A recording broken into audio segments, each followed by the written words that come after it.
From the Tonka Center in the Minneapolis suburb of Minnetonka, we proudly present another edition of high school girls basketball.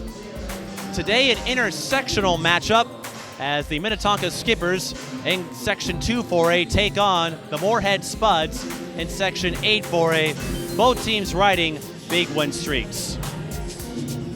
Hello everyone, I'm Mike Peden, joined by Don Ackerman. And Don, these are two teams riding on hot streaks. One will continue, one will end today. I don't know if it's safe for us to guess which one it will be, but when you have two teams who are riding a lot of momentum, that's going to bring a lot of energy into this game. Yeah, as you can hear, the party's already started. Mike's already started dancing, and we're going to, unfortunately for one of these guys, the party's going to stop today. But again, this will be a good measuring stick game. They'll use everything from this game to move forward, so that's the exciting part. Even if your streak ends, you're just starting a new one. Minnetonka winners of 8 in a row, including a big win over conference and section rival Edina last night. 9-4, a young but growing team, and they have some pretty good scores leading the way, including Megan Walker and the three-point threat that is Katie Bratland. Yeah, they're a pretty amazing team. It's hard to believe they've only had one title. Like you were telling me earlier, they look like a team that could definitely build for more. They're certainly hoping that's the case. For Moorhead, not a school you hear a lot of necessarily because they're 4 hours away, but they've got a stud in Sam Haiby. The junior already owns the school record for career points, and she recently broke her own single game record, dropping 44 on Tuesday in a win over Fargo Shanley. Yeah, but it's not surprising that the Spuds are here. This is a team that likes to travel. They enjoy the time together. They enjoy the challenge of going to different cities and playing teams. So the fact they're in Minnetonka is not really that strange for them. And it's not just Haiby who can put up points for the Spuds. They've got a go-to supplementary player in Brooke Tonsfeld. Yeah, that's going to be fun to watch them play. So two teams looking to continue their momentum at the midway part of the season. We'll have the starting lineups in a moment. You're watching high school girls basketball.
And welcome back to Minnetonka High School.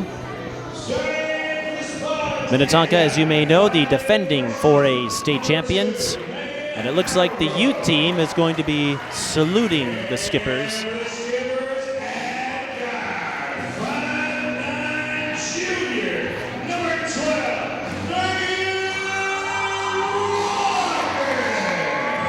And these are two schools that have quite a few parallels beyond the win streaks. And that includes some of the losses these two schools have incurred. Both schools have lost to St. Michael, Albertville, and Hopkins, for example.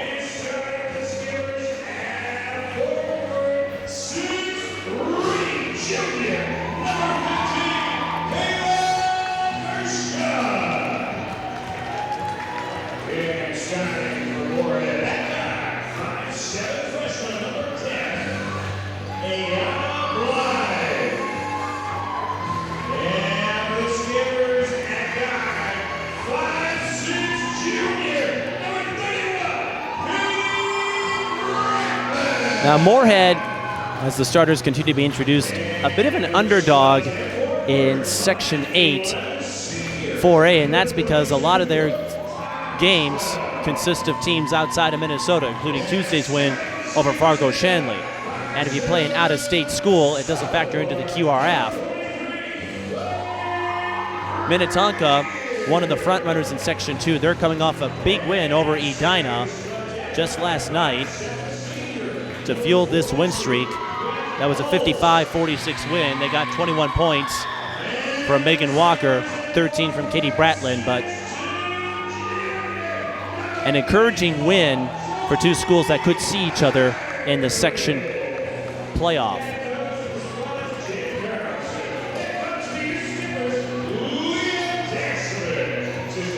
And let's recap the starters for you.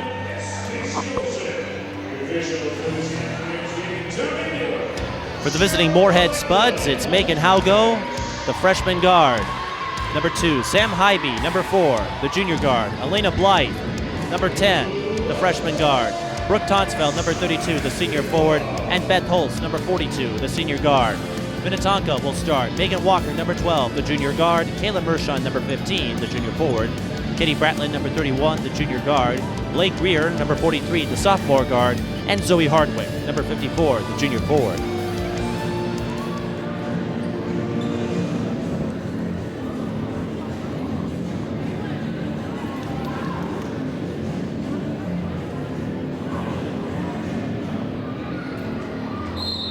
Moorhead wearing the white, Minnetonka wearing the blue. Mike Peden and Don Ackerman with you, and we are underway. It's Kayla Mershon who went up right away.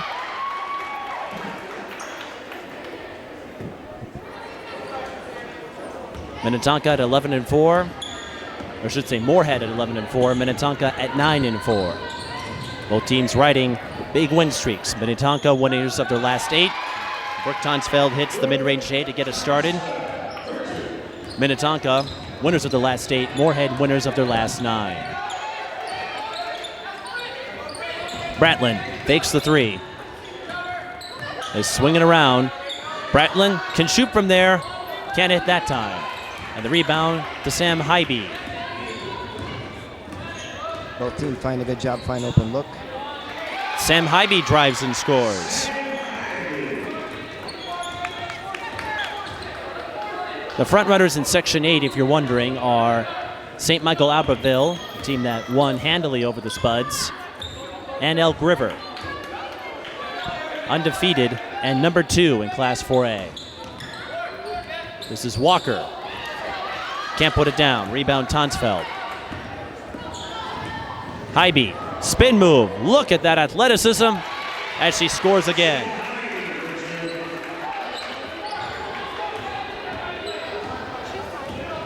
Bratlin to Greer. Walker for 3. Yes!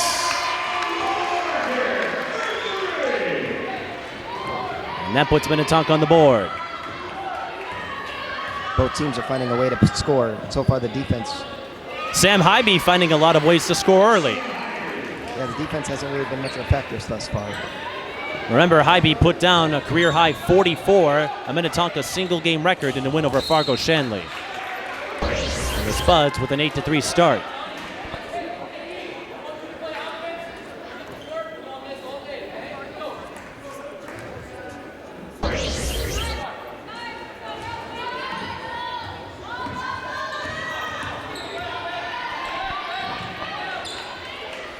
High-low. Zoe Hardwick can't put it down. Tonsfeld slips up as he tried to get the rebound, and a fortuitous break for the Skippers. Bratlin is blocked by Tonsfeld, who didn't buy the fake. No, not for a second. Neither team being able to collect an offensive rebound at this point either, from what I've seen. 17-footer. Does not go in for Mershon. And Sam Haiby, who has picked up her rebounding game over the years, collects that one. She stepped up all facets of her game. Spin move and 1. Sam Haiby driving with impunity, and she's up to 8 points already. Spin moves unstoppable. And when Haiby isn't playing basketball, she'll take up pond hockey, snowboarding, and plays outfielder and pitcher for the boys' baseball team. She has never played softball. She's always played baseball. Haiby to a 9-point start. Megan Walker drains the runner. Tonsfeld. That was Beth Holst, I should say. She comes up short.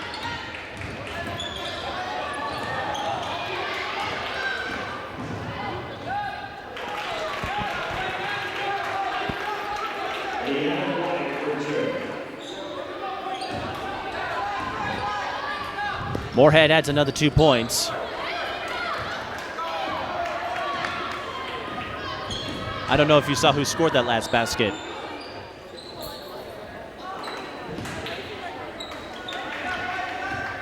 But the Spuds are off to a 13-5 start.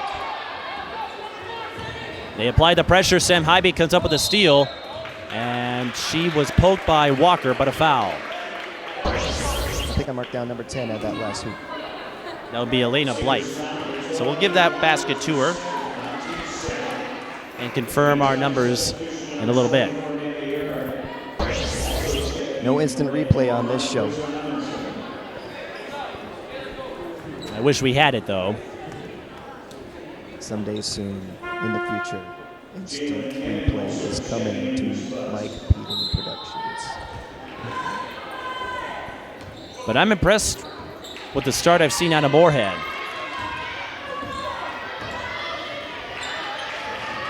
And I'm watching both coaches as they watch the game, and both of them seem intense, but not in any way concerned. So I think this game's going the way both kind of expected to some degree. Jay Carlson, the Moorhead head coach, said the Spuds figured out who they were after playing a pair of South Dakota schools over in Sioux Falls. And this was during a 2-4 start, and he had said Moorhead could have easily ended up 2-6, but they sweat out a couple of wins, and it's been smooth sailing since. Natalie Earhart, count it. Nice job waiting for the contact. But she never sacrificed the shot, so I'd love to see that.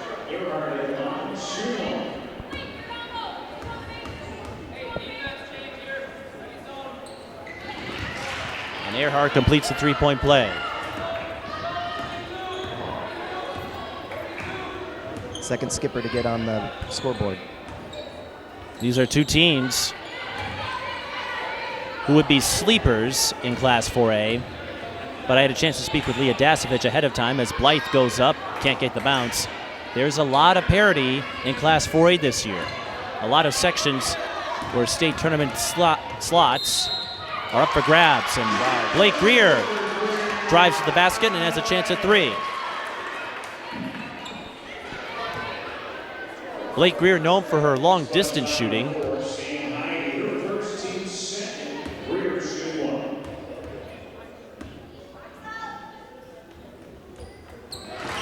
And she puts that one in. She did not let the contact bother her in any way. That was an amazing shot. Skippers have scored the last 6. Sam Haiby with a deep tray. Abe, don't lose focus now. You're still running camera. But he was impressed with Hybe's range. Bratlin cannot counter. I think still this arm, Mike, I don't think any team has gotten a second chance. No offensive rebound, maybe a quick turnover, but you get one shot, you better go. Well, here's a more impressive figure. In 4 minutes and 45 seconds, Sam Haiby has already amassed 12 points. And made a beautiful athletic save when a teammate passed the ball a bit high. She was skying for that one. Haiby, pretty experienced, plays point guard for the Moorhead Spuds, plays off guard for her North Tartan AAU team. Brooke Tonsfeld drains the elbow J, and it's 18-11. Earhart to Greer. Skip to Mershon, she'll kick out. Walker for 3. That rims out. And a dead ball rebound to Moorhead.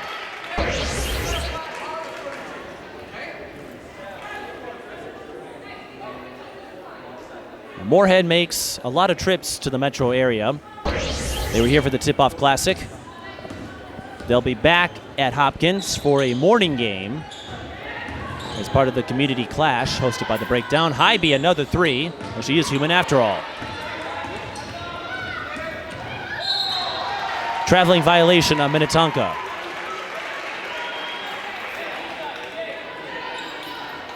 These are two teams flying under the radar. A lot of folks didn't expect Minnetonka to be competitive when they graduated so much talent last year, including Hannah Hedstrom, Courtney Fredrickson, and Lizzie Odegaard. And then they lost Chrissy Carter to a transfer down in Manhattan, Kansas. But this is a team that has worked their way through some early obstacles. Their 1-4 start included losses to Eastview, Hopkins, and St. Michael Albertville. And STMA, they were up by 14 at one point in the first half. But the thing with a young team is you learn, you grow, and when I spoke with Dasovich, the culture of winning is now in place with that state championship last year. Tonsfeld for three. Banks it in. Well, Moorhead's culture of winning is resulting in a bevy of points early. 11:51. Minnetonka calls timeout, and the Spuds have a 21-11 lead over the Skippers. Haiby had a huge smile, too, on that bucket going in after he stole the ball.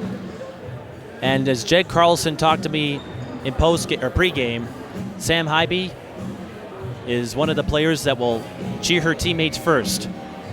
And a lot of top players do that.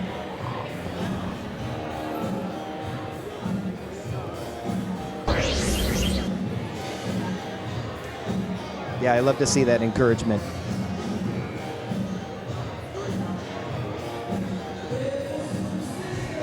Abe is enjoying the old school music selection. Little Stevie Wonder. Can't go wrong with Stevie Wonder. Just don't drop a Tom Petty reference or you'll drive him crazy. I've subjected Abe to many bad Tom Petty puns.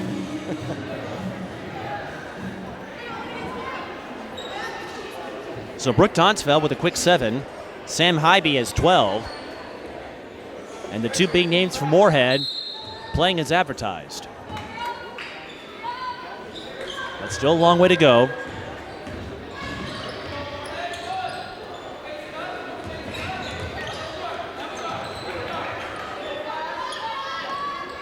Inside feed.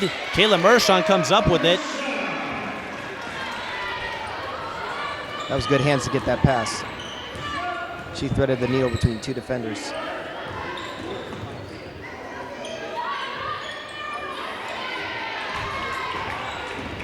And Minnetonka has a chance to reel in this deficit. Brooke Tonsfeld has other ideas. She runs out of real estate. Moorhead, a very quick, gritty team, though. I'm impressed by their athleticism. But again, they play some high-quality schools. They may not be all from Minnesota, but the most recent game when Haiby dropped 44 was a win over Fargo Shanley, a defending state champion in North Dakota, and a school that had lost just once out of the last 81 games before that matchup. So Moorhead can play. Number 1. Can't put it in. That's Carissa Amundsen. Haiby was fouled before the drive. They also look like they're working well together. I see good passing, good awareness of where their teammates are when the ball's loose. There's been some taps to the open player. So overall, a great team effort, which is probably producing a lot of those wins. Tonsfeld goes up and is strong. Rebound Greer.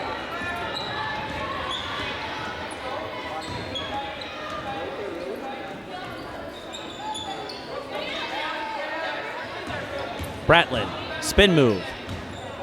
Fakes the drive, goes to Mershon on the back door. I love a good bounce pass. Haiby to number 30, blocked by Mershon. Number 30 is Samantha Holst.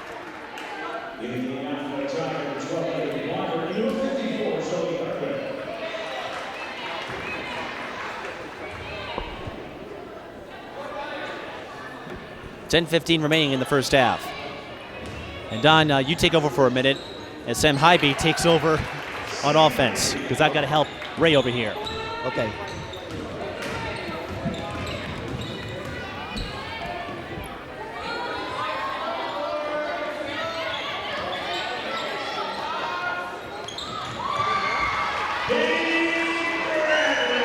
Deep three by Bradley.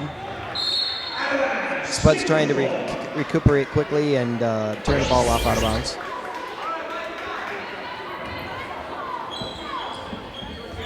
Seeing a little bit of a full court press right now by the Spuds. And I'm back. And I believe Katie Bratlin hit a three-pointer while I was away. She did. And that is her bread and butter. And then the Spuds turned the ball over trying to get down the court quickly. 3 on the way. Swish. Kelsey Schmitz. And it's a 2-point game. What was a 10-point lead is down to 2. Yeah, and the skipper's coach was calm and stays calm. Well, she's been through this before, and remember, Minnetonka, en route to that state tournament win last year, had to sweat out a lot of tight games. Yes. They had to take down a good Shakopee team with Taylor Coonan. They had to face their longtime rival Hopkins in the championship, and that game certainly wasn't easy. It was a tie game with about a couple minutes to go. So Minnetonka, even if most of these players haven't been through adversity, they've seen their upperclassmen overcome it. Hardwick inside, goes up and in. And we're tied up. Moorhead takes a timeout. Zoe Hardwick, here's something fascinating. Writes with her left hand, shoots with her right. An interesting degree of ambidexterity. And the Skippers are on a 12-2 run. Yeah, and I think the Spuds are trying to work it out. But when the score was tied, the coach says, I got to talk to you guys about this. Well, here's something interesting that to monitor as the game goes along. For Minnetonka, all 7 players who have taken the floor have scored. Nobody has more than 5 points, but their balance is proving vital here. For Minnetonka, Haiby and Tonsfeld have accounted for all but 2 of Moorhead's points. Right. So something to monitor as the game continues. 9:02 left in the first half.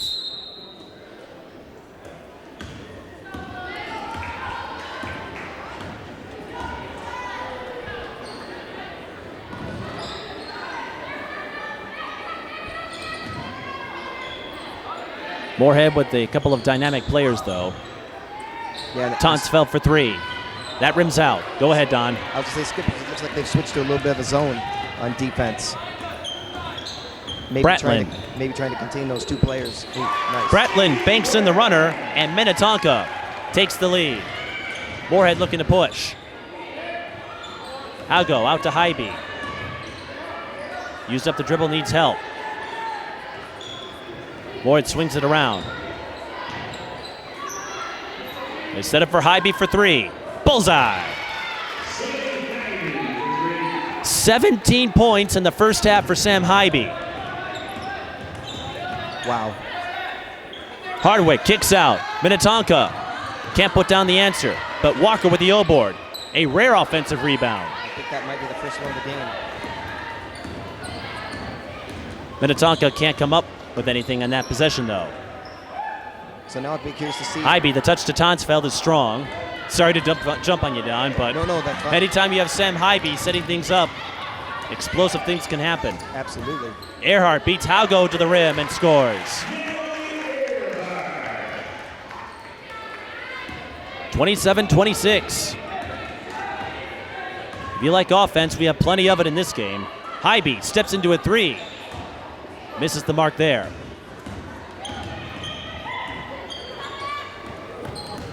And Minnetonka can't hook up with Earhart on the outlet.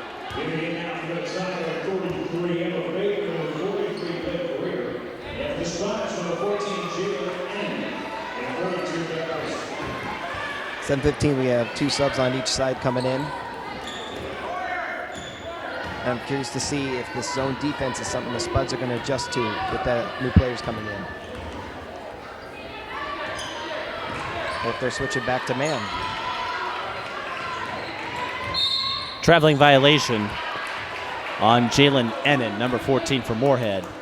I guess from what I've seen, the Spuds look like a good passing team, so I'm wondering if they're going to be able to break down that zone defense. There is one scratch for Moorhead today, and that's Emily Lear, number 22. Greer's going to miss the 3. And that's because Lear is taking part in some missionary work today.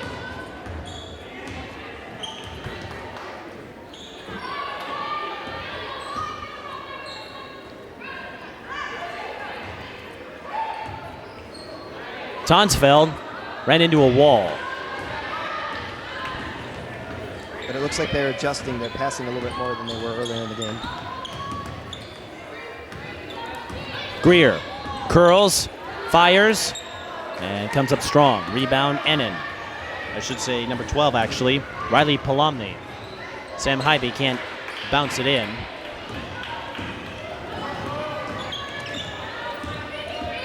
Bratlin kicks out. Both teams going deep to their benches today. And a traveling violation of Minnetonka. Substitution for Minnetonka, 24 in the air. In the tank, the Spuds. Checking in. 5:59 left in the first half.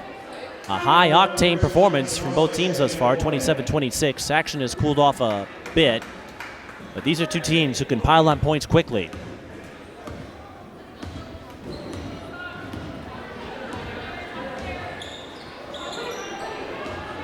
Haiby to Holst. Now back to Haiby. Now she's getting double teamed when she touches the ball. Let's see if Moorhead. Somebody got tripped up. No call, and it will be Minnetonka ball. Yeah, it looked like an inadvertent trip.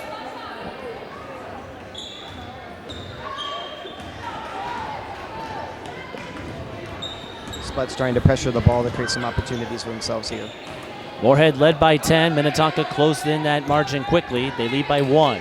We've been stuck at 27-26 for a while. Kayla Mershon posts up on Jalen Ennen, and the Skippers lead by 3. She got the ball too deep for the defender to do anything about it. Haiby, step back 3 is strong. Rebound Greer. Tries to go outlet. Haiby reads the pass and swipes it away. And she's blocked by Mershon. Minnetonka, 2-on-1. Walker with the finish. And another timeout for Jed Carlson and Moorhead. Minnetonka with their largest lead of the game, 31-26. As we noted earlier, this is a Minnetonka team that doesn't flinch if they face an early deficit. No, they kept going strong. And now it looks like they've taken control of this game.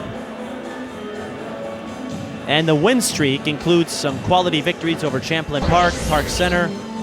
As we noted, they beat Edina last night. So Minnetonka on the second day of a back-to-back. They'll have another one in a couple of weeks when they host Sioux Falls, Roosevelt, and Lincoln at this school. And another notable game will be coming up on February 10th when they play Elk River, a team that has one of the state's leading scorers in Gabby Hawk. Yeah, right now I'd love to hear what the coach is saying for the Spuds. I wish we had coaches' mics. I'd love to hear what the Moorhead coach is saying because he had this game, it was going well. Still no offensive rebounds. I don't know if that's something that they are particularly looking for, but I haven't seen any. And that's a great way to, if you miss your first shot, get a second shot. We typically see multiple shots, but in this game we're seeing one and done. That's pretty rare. And in the case of Moorhead, they're a pretty small group. Their tallest player is 5'11", and that's Tonsfeld. So they don't have size to help them down low. Tonsfeld for 3, that's short. My guess is that's what the coach drew up.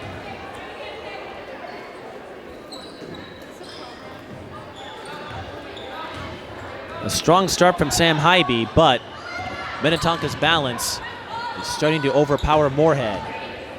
And the full court press has not produced any results as of this time. Bratlin goes inside to Mershon, weaves through the double, and cleans up her own mess. A 7-point advantage for the Skippers. And another rare offensive rebound.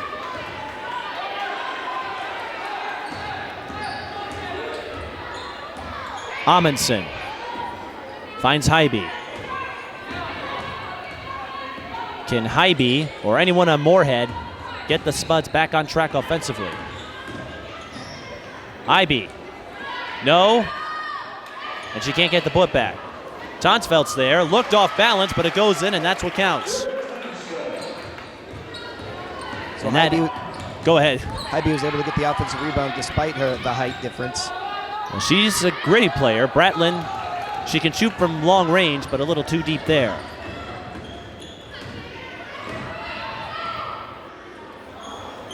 Tonsville can't put it in. Haiby averages about 8 rebounds a game, so she is not afraid to get in there. Brings shades of Courtney Williams, who plays for the Connecticut Sun, played her college ball at South Florida, another guard who wasn't afraid to get down and dirty on the boards. Bratlin was blocked. She picks it up, fires in the corner, and can't put it in. No foul. Ball still live, and it's a jump. Moorhead with the arrow. The officials are really letting these two teams play. Yeah, I was thinking about that, Mike. On the first play, they had one of the players drive down, try for the shot. No foul was called. The ball just went out of bounds, and I thought, okay, there you go. That's the way this game's going to be called, and so far they've stayed true to that. 33-28. I mean, we have a total of 5 fouls in the games thus far. Tonsfeld straddles the baseline. Blythe for 3 is off the mark. Rebound Mershon.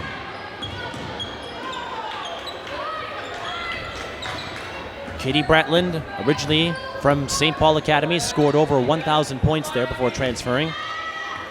Mershon down low, no good, and Haiby deflected the rebound. And now we have a foul. Seems like an odd one, but it goes against Bratlin. I think you call that the announcer's curse. I don't even know if that's a curse. That just was an odd time and location for a foul call. But the advantage with so few fouls thus far is that's only Bratlin's first, and nobody is really in any big foul trouble. Walker has a couple, but Minnetonka is a clever group. They'll manage. Yes. There's Haugo, the daughter of the athletic director at Moorhead, Dean Haugo, but Moorhead turns it over. And another collision and a late offensive foul call on Kayla Mershon. Yeah, I think that was the right call. She did barrel into her defender, so a break for the Spuds. But that hesitation on the whistle made me think, man, they are not going to call much, are they? Because to me, that seemed pretty obvious. And that's a walk. I was going to say that these officials might be auditioning for an NFL job next year. With the conference championships coming up tomorrow. Who are your picks? Well, first off, I'm not picking the refs. They often do have an influence on the games, unfortunately. Like in this case, we're seeing a good amount of contact, but so far I think it stayed clean, so that's good. As for tomorrow, I'm hoping that the Patriots and the Falcons can win. The 2-1 seeds. And we should point that out. There's contact, but these players aren't getting chippy. There aren't any extracurricular things going on. So the officials don't have any reason to play enforcers, if you will. No, you're absolutely right, Mike. And I want to follow up on that, saying that when I say let them play, I want them to play a clean game. So if it does get out of control, I do want the refs to help out. But I don't like it when the refs stop a game from flowing. And this game is flowing. Moorhead out in transition. It's Tonsfeld with the finish.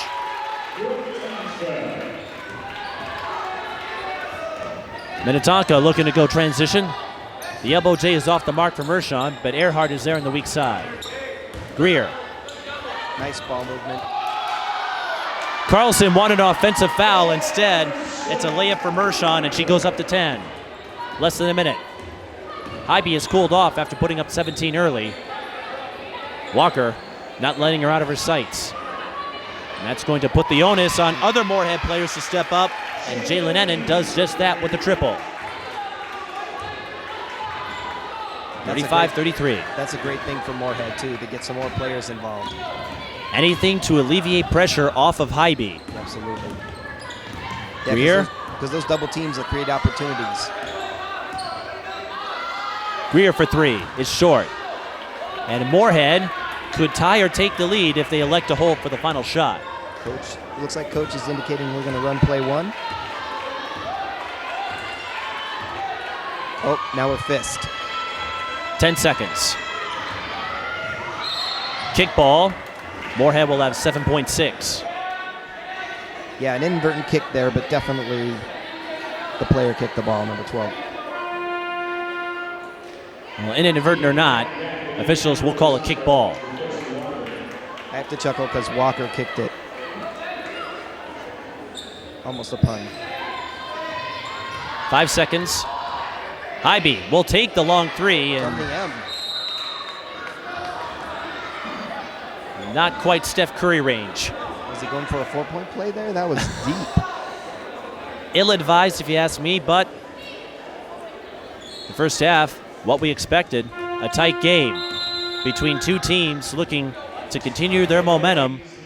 35-33, Minnetonka leads by 2 after trailing by 10 early, and if the first half is any indication, the second half could be very intense. Yeah, and Brantland's smiling after that play too. She tried to get a 3 shots shooting from deep as the whistle blew. But the confidence they show in Haiby there to take that shot from deep, it's almost like that was by design because she was lined up for a 3 before that. I guess that tells you a lot about that team. They're very confident in Sam Haiby's skills, and as we go to halftime, we'll run some interviews I had with the Moorhead team and show you just how Haiby has rubbed off on her fellow Spuds. You're watching high school girls basketball. Minnetonka leads Moorhead 35-33. My family has been pretty outdoorsy, been a lot of activity there. We go skiing a lot with my whole family. We like to go to the lake. We also scuba dive, so I guess my family being active and stuff like that has helped me with it as well. Just really poised and super athletic, just smooth, just really can shoot the ball. As I got to like middle school, I guess, or beginning of high school, I started playing with North Tartan. And as soon as they asked me to play, I guess I had noticed there, and then I kept playing with them, started getting college looks. So from there, I guess, when I started playing AAU is what it started. She's just gotten more and more confident with herself and just really just knows how to score and just keeps getting skilled every single year. She's always playing and always working on her game, and she has since she was little. So that's just a credit to her and her dedication, the dedication of her family, and really the sky's the limit for her. And you can tell that she loves the sport and she just wants to be the best, so she is. It's definitely taken a lot of hard work playing basketball at Moorhead, and then playing AAU has helped a ton too. So just getting in the gym and working in the off season has helped me grow as a player. You know, she plays the 1 for us. I think at the next level, she's probably a combo guard, and you know, the ability to defend multiple positions on the floor, rebound like a big, you know, use our athleticism, and she just possesses all the tools. And she's, you know what, she's the first kid that would credit her teammates, you know, for getting her open on screens and getting out and running for her so that she can hit them with passes. She's just so dedicated. She really does whatever, she's just so athletic. She can do whatever she really wants. She's just awesome. It's really cool to see all that hard work has paid off. Hopefully I can continue to play in college, and that other kids can see that too and see if they work hard, they could probably get the same thing. Well, she's a great role model for kids to look up to, because not only does she do it on the hardwood or on the baseball field, you know, she does it in the classroom too. And just the way that she treats people and the respect that she has for others. She's just always there, and we always just joke around, so she makes things in basketball just a lot more fun. It's like a big family, it really is. It's like everybody supports each other, whatever we do. It's awesome to see the community come together and always be there for us. I think there's a lot of young kids running around Moorhead elementary schools that are going to want to be like Sam Haiby, and that's a credit to her and her family. Well, I know she'll always be there for me, she'll always support me, and I'll always support her. So it's going to be awesome to see her go off and do great things in college too. We have a great family and community at Moorhead High, and they've helped me a lot along the way, so I hope I've helped them a lot as well. An enlightening conversation with Sam Haiby and crew. She's done a lot for the school already, holds the school scoring record as a junior for career points. She scored 17, still leads all players in that category, but didn't score for the last 10 minutes or so of the first half as Minnetonka was able to catch up to her. Skippers hold a 35-33 lead. Mike Peden and Don Ackerman with you. Leading score for Minnetonka's Kayla Mershon with 10, Megan Walker with 7, but Minnetonka's balance was pretty impressive in that first half.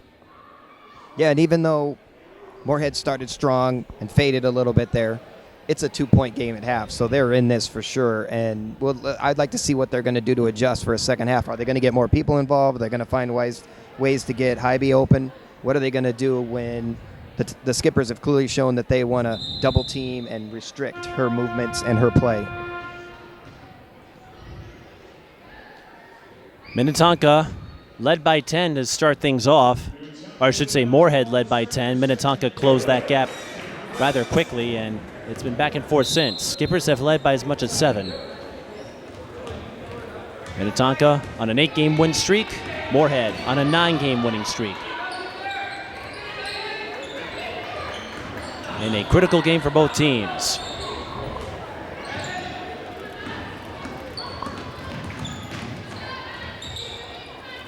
Tonsfeld, she walked, shuffled her feet, and the left-handed shooter, tough break because that would have given Moorhead the lead.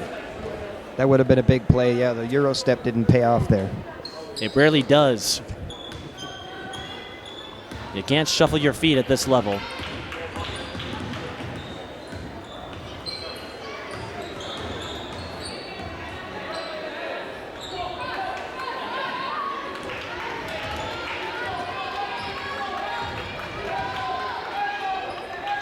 So it's interesting to me that Minnetonka is not posting their bigs and getting the ball into them, since they do have the height advantage that you talked about, Mike.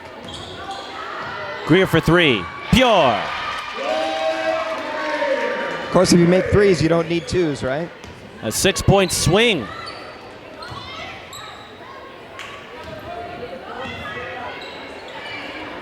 Blythe misses. And it's picked up by Bratlin. Looking up with Greer in transition.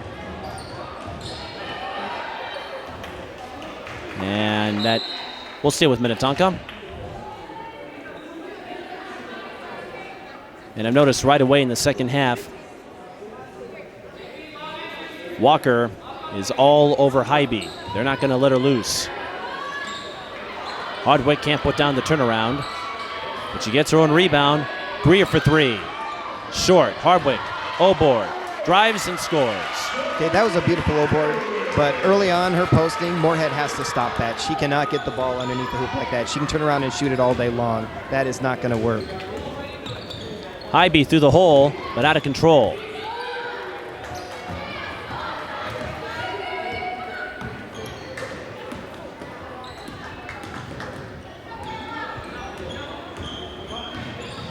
So we'll see if Moorhead can create some openings for Haiby to work with, because if they can't, Minnetonka will have the edge here in the second half.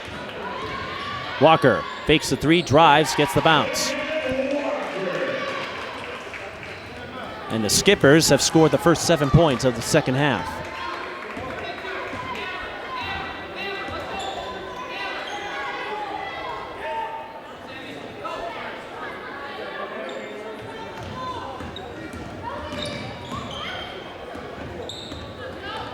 Blythe draws a foul.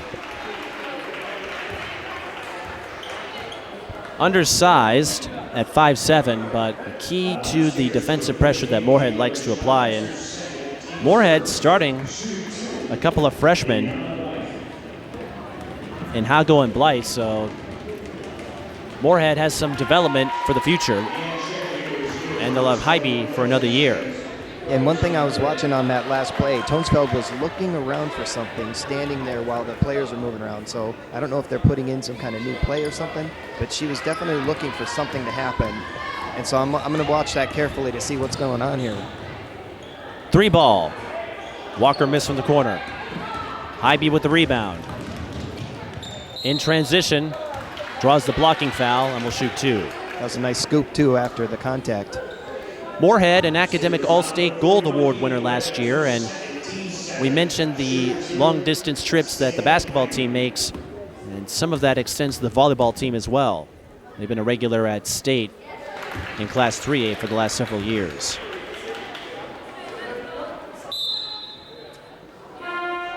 And a good chance for Haiby to pick up some points.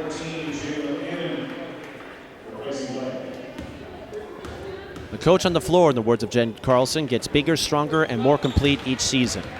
Makes both free throws. We haven't had many free throws in this game, but Moorhead starting to pick up some points. Bratlin faked the 3 and ends up throwing it away. into the hands of Haugo. And Moorhead walked. That's the second time where they've had a good look undone by a traveling violation.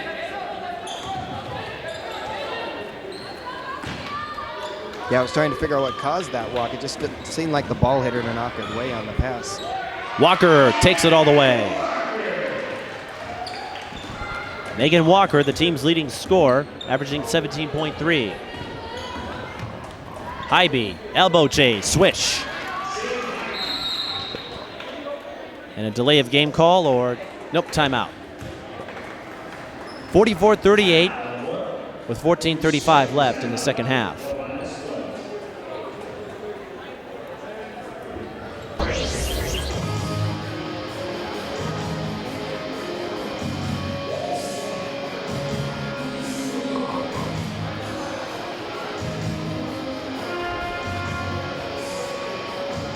Don and I will be with you again on Wednesday when Minneapolis North takes on Minneapolis South, a game that will likely decide the Minneapolis City Conference title.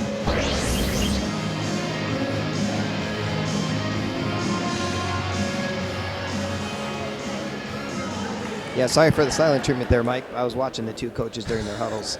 The Moorhead coach a little bit more excited, trying to get some things moving on his side, whereas the skipper's coach is pretty happy with where things are right now and wants to keep going on that same trajectory.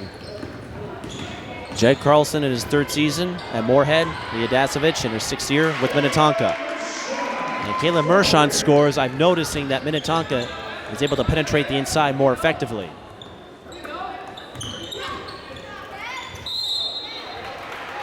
Beth Holst draws a foul and she'll shoot two.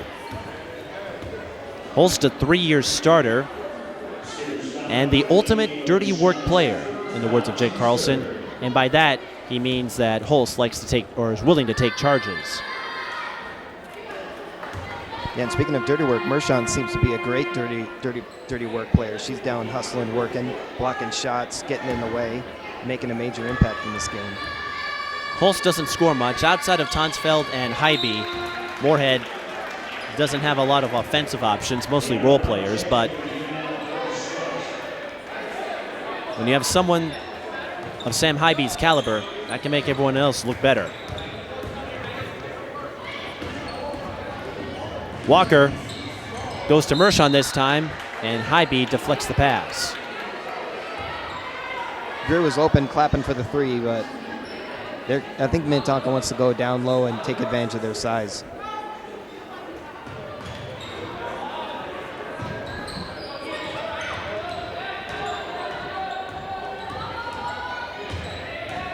Bratlin couldn't break free of Haiby.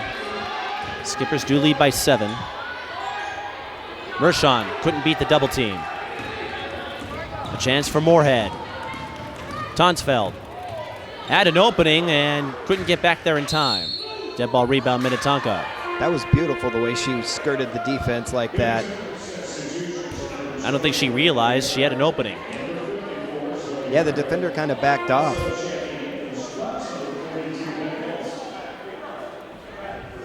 Holst going for Blythe.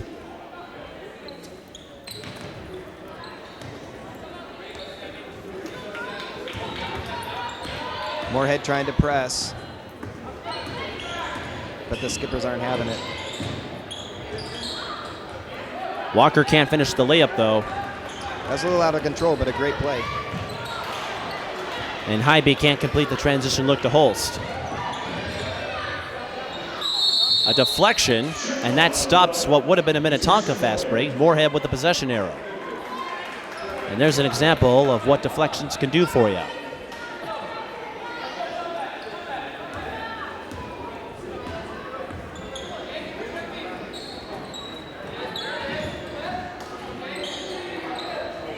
Haiby for 3. That's short. And again, Minnetonka continuing to keep Haiby away from the paint.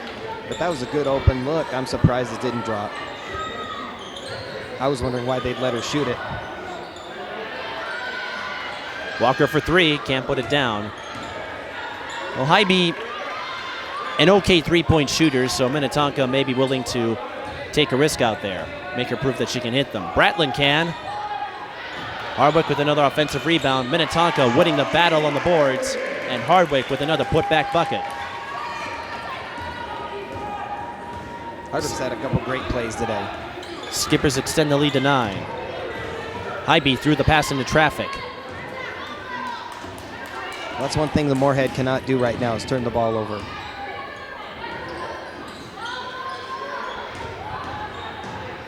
Haiby reads the pass. She's got a lane and takes it all the way. Okay, now the question is, does this get it started? Haiby up to 23. 7-point game. Can they get another defensive stop here and get it even closer? They've had a hard time in the paint, although they do get a stop there. Haiby deflected by Minnetonka. You saw her and Megan Walker almost stop mid-drive. Haiby trying to avoid the charge. Officials let it go, and Moorhead catches a break of sorts. I really can't think of how often I've seen both players do something like that and Both have no players whistle. freeze up. Yeah, and no whistle, nothing, just quiet.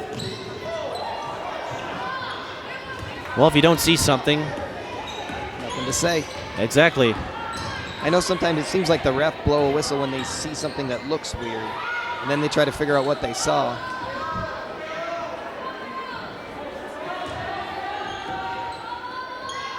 So Moorhead's definitely trying to stop the ball from going down low. They've got 3 pairs down in the paint right now. Skipper's just taking their time. And I've noticed Minnetonka excelling on second chance looks. They've had a tougher time converting one-on-one plays. Yeah, quite a difference from the first half. Greer weaves her way through and comes up soft. That was a beautiful drive. Moorhead can't hook up on the outlet. Great idea, though. And Sam Haiby taking a quick breather.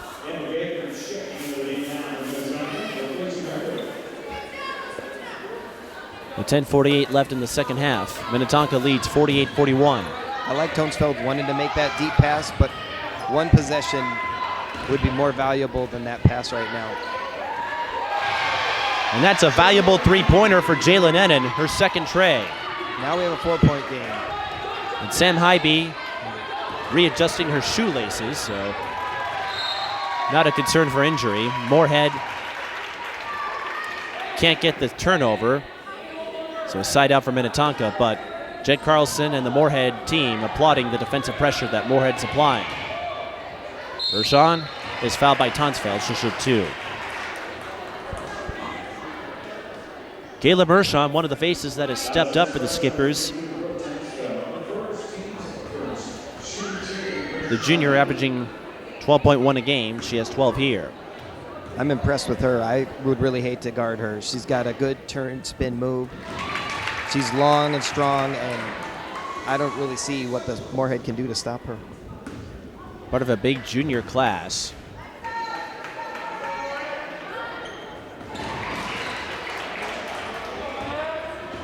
And she makes her free throws. We haven't seen too many trips to the free throw line thus far, but that extends the Skippers' lead to 6. Haugo for 3, pure! The first basket for Megan Haugo, and the Spuds are hanging around. They get another deflection, but the Spuds hanging around with Sam Haiby on the bench. 10:03 remaining and a one-possession game. And the Moorhead coach has to be super happy about that. And in a strange way, Earhart fires the 3, rims out. Rebound goes to her, drives, comes up strong, but Minnetonka with the height advantage. And a foul on the Skippers. Jed Carlson applauding the effort. In a strange way, this may be helping Moorhead because you take Haiby out, Minnetonka can't focus on her, so they have to figure out what to do here on defense.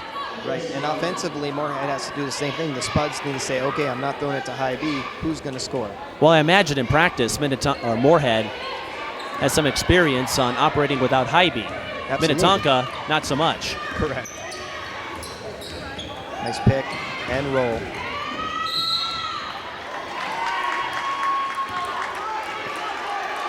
Efficiency drops a bit, without a doubt, when Haiby's on the bench, but interesting scenario here for the Spuds. Earhart can't bank it in, and Tonsfeld collects the rebound. Tonsfeld's still trying to find herself offensively since she got started early. 3 on the way. We're tied. Wow. Samantha Holst gets on the board.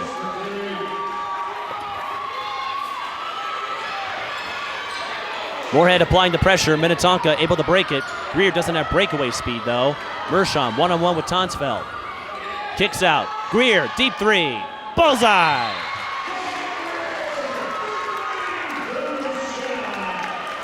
If you like long-distance shooting, you're getting a good dose of it right here. That was a nice timeout. I was just looking at the clock, Mike. I can't believe there's still 9 minutes left in this game. This feels like the last 2 minutes in the game with the ball going back and forth. Both teams hitting threes. Both teams fighting. They've got the comebacks complete. And we still got 9 minutes of this left. This is fun. So when will we see Sam Haiby? That's the question. Moorhead functioning effectively without her. Not an injury absence, unlike what we had 2 weeks ago. She's back. And now she's back out. So she gets a breather, and Moorhead tied it briefly. We'll see what this does, because now Moorhead's had a few possessions where they put some points on the board. They're able to tie the game for a minute without their top scorer helping them out. Will this give them a boost of confidence? Yeah, and before Haiby got the ball in the inbound, she hung back to talk to Coach a little bit more about what they're going to do next. 53-50. That last 3 gives Blake Greer 9 points. They try to feed Haiby inside. Jump ball, Minnetonka with the arrow. And see, basically there they threw into a triple team. There were 3 blue jerseys sitting around Haiby. I hope that's not what they want. And again, Haiby going to draw a lot of defensive coverage because of the player she is. And the Spuds showing that that's fine. They have other players who can contribute.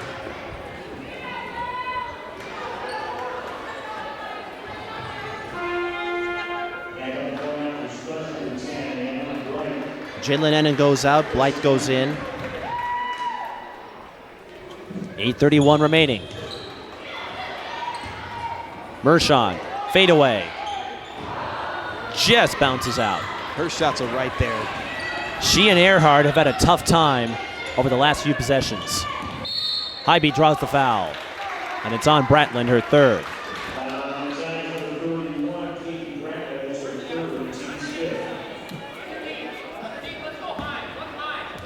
And that's a minor adjustment from the first half. Moorhead starting to drive a little bit more, getting a few more foul calls. That seems like a good idea, too, based on the speed they have.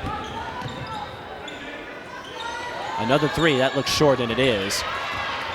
Haiby gets the O-board, soft on the putback. Minnetonka throws it away. Haiby's been a little short on a couple shots. I wonder if she has any fatigue hitting her or what's going on. I'm not sure it's fatigue. She's used to playing a lot of minutes, and remember, she plays multiple sports, basketball, baseball, and she spends a lot of time on road trips for AAU play. Yeah, I could see she's a great athlete. That's why I'm confused by the shots being short. Especially like the drives with the layups.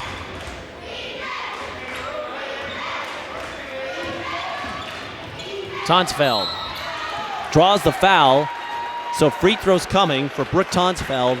More importantly, Minnetonka out of fouls to give, so Moorhead will be in the bonus the rest of the way. Tonsfeld will play at MSU Mankato next year, Division II NSIC member, a walking double-double.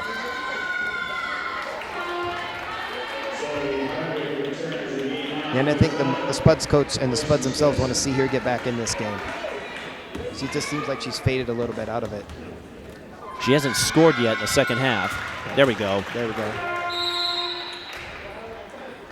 So once again, Moorhead in the bonus for the remainder of the game. You can see Tonesfeld's like floor awareness as players are coming in. She's the one communicating about the defense and where to go. And so you can see that she's got that intelligence.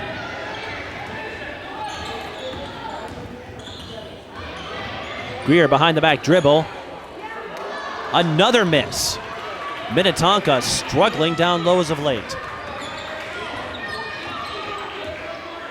Yeah, lots of shots hitting the rim and no second chance again. Haiby kicks out, Holst fires the three, that's off the mark. And that's a foul on Moorhead. I think it's on Tonesfeld. No one in serious foul trouble for Moorhead yet. That's only the second foul on Tonsfeld. Moorhead has committed so few fouls that substitutions won't be a concern. Tonsfeld with the interception. She's driving. And scoring. We're tied again. Greer, is she going to complete a transition play? No. But a great answer to that quick bucket. Another empty possession down low for the Skippers. Haiby turns it over. Ran into traffic. Yeah, she ran herself right into it. Again, you got to be aware that when you touch the ball, players are going to swarm in. Her teammates are spotting up on the three-point line, clapping their hands. They're ready to go. 53-53. If she can kick it out to them and they kick it back right into her, that could create the opportunity. But her dribbling into three people by herself, that's just suicide. Hardwick, the bounce to Greer, and she's strong on the three. Moorhead could not get the rebound in cleanly, and so Hardwick is open for another inside bucket. She's had some beautiful, beautiful buckets. Moorhead is tied on a couple of occasions. They have yet to take the lead in the second half.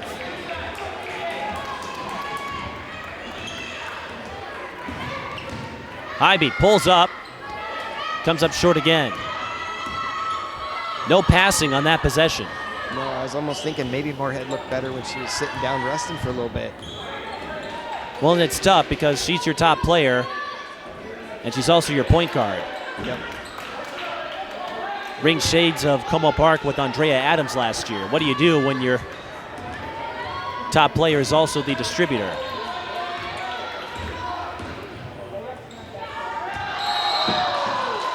Mershon walked, and a costly miscue for the Skippers. Yeah, but despite all that frustration, I don't think Moorhead's really got it going yet. It's the 2-point game. Well, Moorhead's had some trouble, but again, Minnetonka, they've left a lot of points down low. Yeah, they've left a lot on the rim.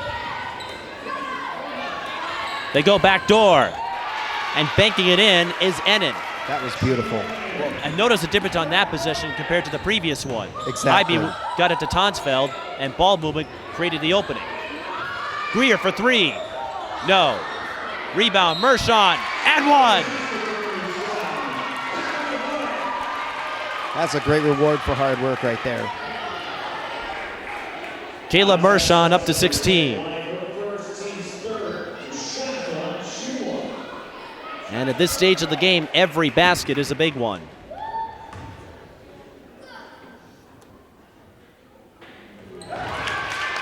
Three-point play is good. And you can tell the intensity of this building went up. It got real quiet when she was shooting those free throws. Everybody knows the stakes. Haiby left alone for three. Well, she got the opening that time, but couldn't put it in.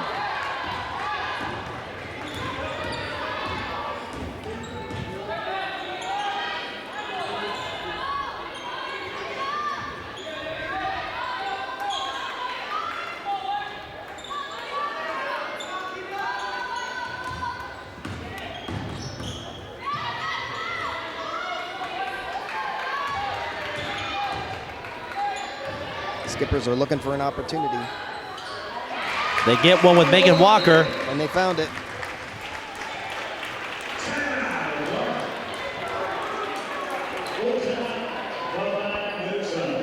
Minnetonka calls timeout. 3:57 left in the second. They have a 5-point lead. Haiby held the 6 points in the second half. She had that quick start. Has had some trouble putting in baskets since. Jalen Ennan, how about her game? 8 points off the bench. But if you're Moorhead, what do you do here? Because Haiby's your top player, but she's also the one setting things up on the offensive side. I guess you got to find a way to get the ball back to her. But have her relinquish it for a second so that she can find herself some free space, because the skippers are keying on her and they are not going to let her do that. She hasn't had many open looks in the second half, quite a few contested shots, but we still have a lot of time left. Yeah, the only open shots she's had really have been the threes, Mike, and you said there's probably a strategy behind that already. So if that shot's open, you got to find a way to have her cut, give up the ball, and get it back, and then take advantage of her cut into the lane, because that seems to be a strength of hers. Let's see what the coach did. Because the Spuds have the ball. Still a lot of time, and remember, Moorhead in the bonus. Still a 2-possession game. And if it gets into foul and chase, double dribble on Blythe. And an unforced turnover on the Spuds.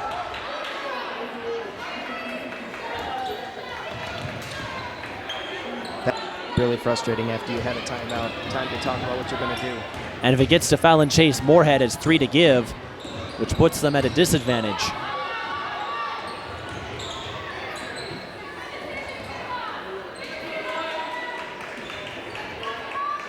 There you go. Well, Mershon draws the foul on Blythe, and she'll shoot 2. Yeah, when she was standing out on the wing, I was wondering, why are you not posting her? Put her down low, and she's going to get some buckets.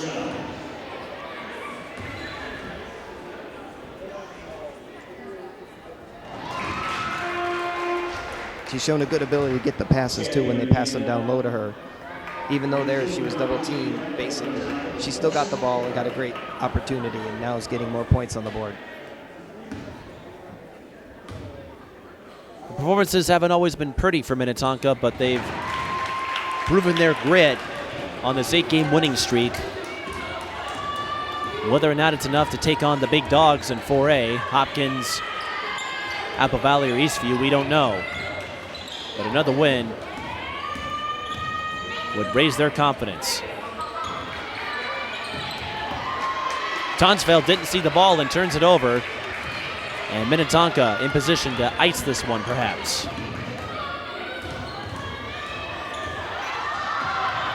They are letting a lot of contact go. And now if you're Moorhead, you might have to start thinking about fouling at least to force 1-and-1. Oh, they got a break there. Bratland took the deep 3, but Moorhead needs points. Haiby fakes the 3, pulls up. Another miss. Haiby, couldn't put in the reverse, and that's a microcosm of her second half. Oh. Greer travels, and once again, Moorhead with a lifeline. She had something very fancy in mind, but couldn't pull it off. A little too fancy. So the Spuds with another chance. This was tied at 53 not long ago. Haiby for 3. Front rim again. Fatigue maybe a factor here. Usually when you come up short like that, as Walker draws the foul, that is a sign of fatigue. And Haiby shaking her head. You can't fault her for the effort, but her shots just aren't going in the second half.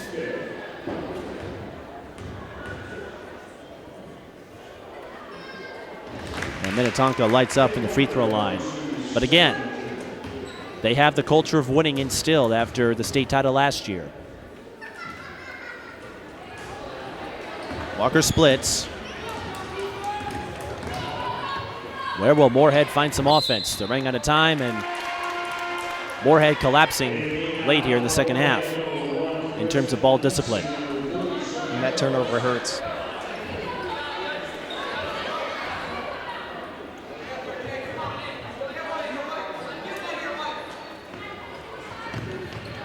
I'm curious what these substitutions are saying. Coach keeps telling them all game long, keep your hands up.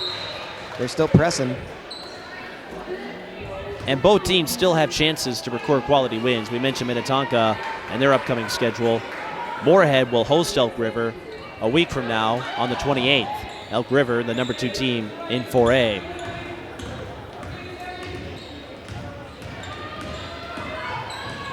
And even if it doesn't pan out today, Moorhead now has an expectation of winning when they step on the floor, something they didn't necessarily have following the 2-4 start. I think Moorhead still has a chance here if they can keep their defense going. I think they may have to turn this into a foul-a-thon. And there's the last to give with 1:15. And the Skippers up by 8. Moorhead would need quite a bit going their way to stage a comeback here.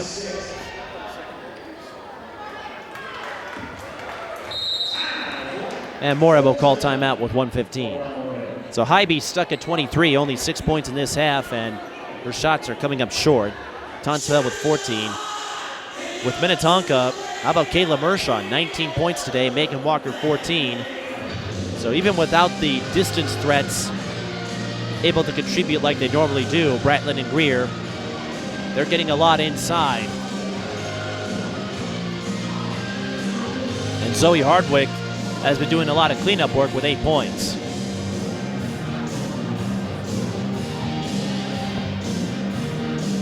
Yeah, Mike, I was looking at the stats that you provided on Moorhead, and typically they do shoot a couple threes a game. They've had a couple, but in this second half, I haven't really seen too many of those go in for them. And they have a good shooting percentage, typically. So this game just doesn't seem to be going their way, especially as we've noticed with Haiby just not being able to get into a flow and get that shot to go a little bit further and just hitting that front rim.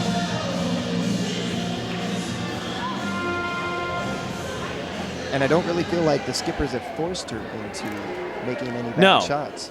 So they've been covering her, no doubt, but Haiby's just left a lot of them short. Yeah. You can see that she can make those too. That's the thing that's throwing me off. And again, whether it's fatigue or something else, hard to say. Ooh. People don't like that. That'll send Hardwick to the line. As we noted in the first half, Hardwick shoots with the right hand, rights with her left. She's tired of getting beat up, that's for sure. She shoved a little shoulder there. Maybe that was the reaction. Hardwick also part of the school's yearbook club this year.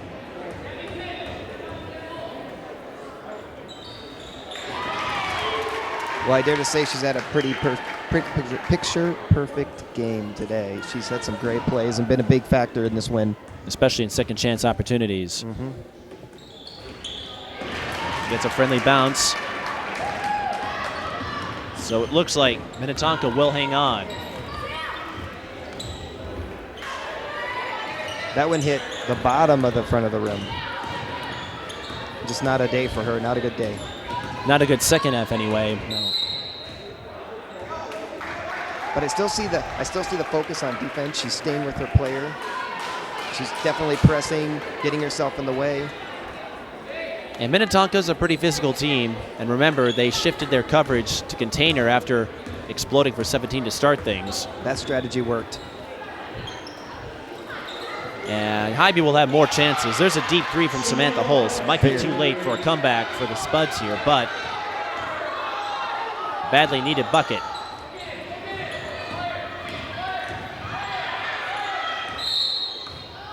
And Hardwick fouls Greer with 34.3. Haiby will have more chances. Again, she dropped 44 in the win over Fargo Shanley, and she still has another year to play for Moorhead. And what she's done for that school has created a lot of attention up in the Fargo-Moorhead area. And even though it won't result in a win today, we were graced by her presence, and for Minnetonka, this will be another signature win as they extend their winning streak to 9. Yeah, this is my first time seeing her play. She's very impressive. And like I said, that's why I'm confused by seeing those shots not drop. But a smart play there. She realized her teammate just hit the 3. Get it out to her again. Let's see if we can get closer. The Skippers have shown great resolve on keeping the ball, not turning it over, and getting these opportunities. They've had a couple of lapses, but they held serve. And they've come up clutch at the free throw line. They've only missed once.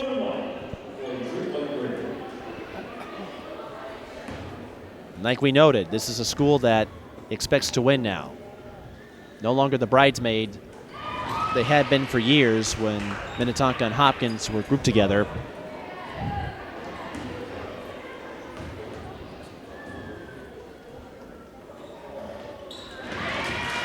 I wonder what they borrowed, because it's what? Something old, something new, something Minnetonka blue? I don't know if they borrowed anything, but there's another pair from Jalen N, and that puts her up to 10. But No, they earned the win today, that's for sure. And Minnetonka will run out the clock. 69-60 will be the final. And Minnetonka held on. It was tied up briefly on 2 occasions in the second half, but Minnetonka's discipline won out, and their work down low overwhelmed Moorhead. Yeah, and even though it's a 9-point loss, I think Moorhead showed a lot of what they want to do in this game, especially early on. But even then, coming back to tie the game, that was great. And Minnetonka, they did a great thing too today. They came back from behind, took the lead. Even though they gave up a comeback, they took the game back over. And once it was tied at 53, they owned the game from then on. That's very impressive. And most importantly, they kept watch on Sam Haiby, didn't let her break out for a big second half effort. And that makes the difference in our score. We'll try to get a word with some of the Minnetonka players before we wrap things up. The Skippers extend their winning streak to 9 with a 69-60 win. They'll go to 10-4. Moorhead falls to 11-5.